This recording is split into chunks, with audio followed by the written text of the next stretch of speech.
Hi, I'm Simon, welcome to my channel, and just excuse me for a minute if I get excited about the upcoming ski season.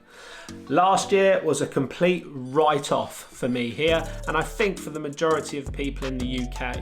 Having to cancel all of my trips was pretty much a bummer. However, there is light at the end of the tunnel. I think going into this coming winter, restrictions appear to be easing, and that makes the chance to plan a ski trip more possible, or at least something that we can ponder. So over the last couple of days, I've been thinking about the trips that I've taken in the past, and one keeps sticking in my mind: Japan.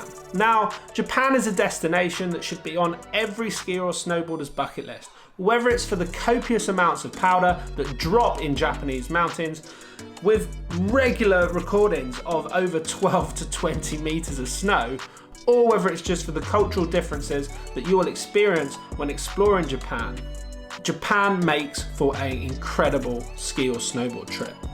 Now, the one thing that's leveled at Japan really is that it's not the cheapest country to visit. When I went a couple years back, I invested in the Hakuba Valley Pass, which was a joint lift pass which included 10 different resorts. I'll explain a little bit more about that in a while. But that got me thinking, are there any other multi-resort lift passes that would also be of benefit to skiers or snowboarders heading to Japan this winter?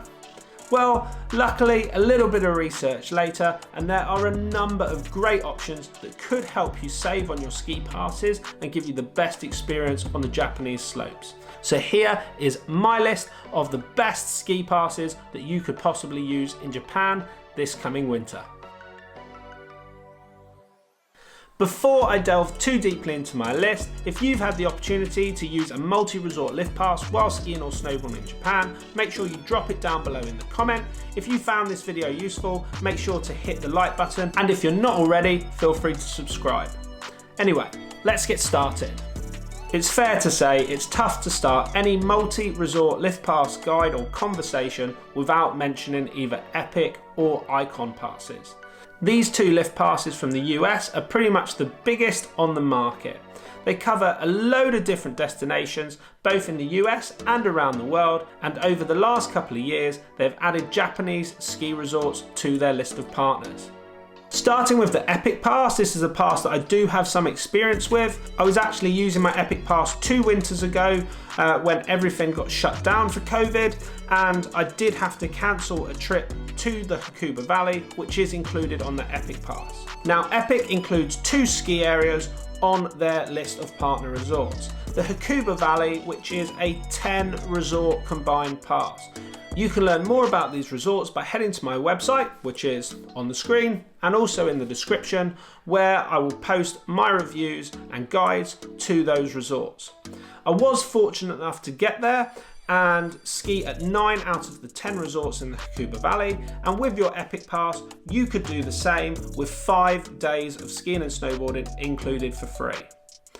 After you've used your 5 days of skiing or snowboarding on the EPIC Pass, you can also buy additional lift tickets at 50% discount. That's a pretty sweet deal. The other ski area included on EPIC Pass in Japan is Rizutsu. Rizutsu is in Hokkaido on the North Island, so it's slightly more of a pain to get to, but the conditions are definitely worth it. In general, the ski resorts in Hokkaido tend to get more snowfall than those on the main island around Nagano. Heading to Rizutsu, the conditions are the same. You get 5 days included on your EPIC Pass, and additional day passes can be purchased for 50% of the going rate. The average cost of a day pass in Japan is about 4,000 yen, or about £30 in the UK. So that means your additional days are probably going to set you back £15 a day. Not too bad. Over to EPIC's biggest rival, which is IKON. IKON Pass is actually partnered with possibly the most popular ski resort within the Japanese mountain ranges. That is Niseko United.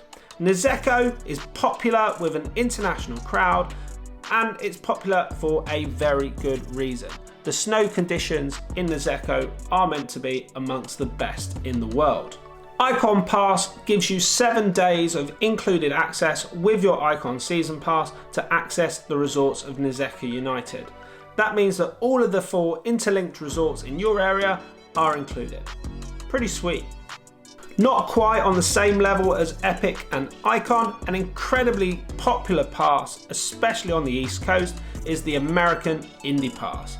The Indy Pass is a collaboration between independent ski resorts that allow you to access different resorts for 2 days of skiing at each resort. Now, Indy Pass is available for under $299, so actually it represents really good value. In terms of Japanese skiing, Indy has partnered with 4 partner ski resorts. The resorts partnered with on the Indy Pass might not be the big names like Niseko or Hakuba that you find on EPIC and IKON, but that might be a really nice thing. It gives you the opportunity to explore away from the main areas, and probably that also means escaping the crowds at the major resorts. The final North American multi-resort lift pass that I'm going to include on my list is the Mountain Collective Pass. Now, I wouldn't recommend the Mountain Collective Pass if your main aim is to get the best out of your past skiing or snowboarding in Japan, but it does include 2 days at Niseko United. That's not too much to write home about, and Mountain Collective does offer discounts for extra days at the ski resort, but in reality, it's not going to be the pass that's going to get you the best value if you're going to travel all the way to Japan. Within Japan, on the local lift passes, there are a few options that might represent good value for money. Definitely consider getting the Niseko United Pass if you're heading to Niseko in Hokkaido. Not only does this combined ski pass allow you to ski across the 4 resorts, but it includes all interconnected transport links. If you are trying to make the most out of your Niseko United Pass, try to plan your trip between mid-January to late February for your best chance of scoring the ultimate powder conditions Japan has to offer. Okay, so finally, earlier I mentioned the Hakuba Valley Pass, which was the multi-resort lift pass that I used for my latest trip to Japan. Included on this pass is Hakuba Happo One, which was a host at the Nagano Winter Olympics. Also, you will get access to Hakuba Cortina, which has some of the best tree skiing I've had the pleasure of sampling. And there's some lesser known resorts. One that I absolutely love, Sanosaka, which is nice, quiet, away from the crowds with some quality runs. The Hakuba Valley Pass will set you back about £280 for 7 days. That puts it on par with a lot of European ski resorts. So, in general, is it going to save you money? No, but does it represent great value? Yes. Being able to access 10 resorts with the included transport does make a huge difference. Bear in mind though, if you're not going to take advantage of the transport option, maybe you've got your own car or you'd prefer to take taxis to and from the ski resort, then actually buying the Hakuba Valley Pass might not save you money. You can always find great deals, sometimes in the convenience stores in Japan for day tickets, and you can normally download coupons from that resort's website to get you the best price on a day ticket. I was heavily reliant on the inter-resort transport when I was in Hakuba, so that made the Hakuba Valley Pass extremely great value for me. Finally, it's also worth considering that actually Japan has more options in terms of day passes than pretty much any other country that I've been to. There are a number of resorts that offer their passes in terms of points or hours rather than specific days. So you can actually save if you plan ahead.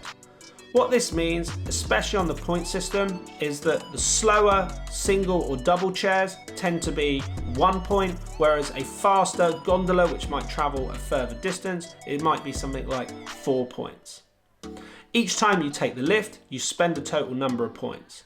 So if your plan is just to use the lift to access the backcountry, then you might not actually need to buy a day pass. You could get away with a points card, which is going to save you money in the long run. You take your gondola to the top and then you ride in the backcountry all day.